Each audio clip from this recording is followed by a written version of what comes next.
Senate Speaker Amason Kingi has called on Inspector General of Police Douglas Kanja to arrest Isiolo Governor Abdi Ibrahim Guyo after he repeatedly failed to appear before Senate committees, despite being summoned multiple times.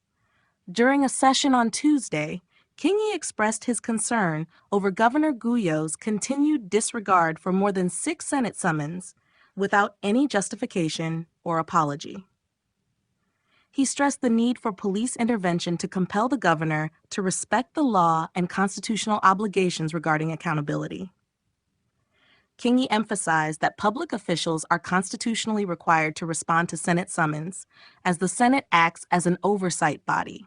He argued that Governor Guyo's refusal to comply undermines the rule of law and hinders the Senate's oversight role.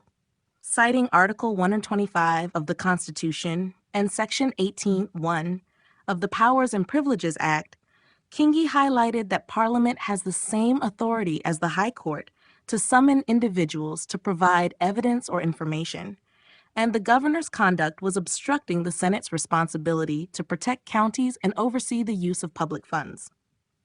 Kingi directed all relevant Senate committees to work closely with the Inspector General of Police to ensure Governor Guyo is brought before the Senate at a specified time. The governor had ignored multiple summons from committees, including the County Public Accounts Committee and those focused on labor, finance, health, and devolution. Kingi defended the decision by pointing out that the Senate's power to summon public officials is equivalent to that of the High Court, and Governor Guyo's arrest is necessary to enforce the law and maintain accountability.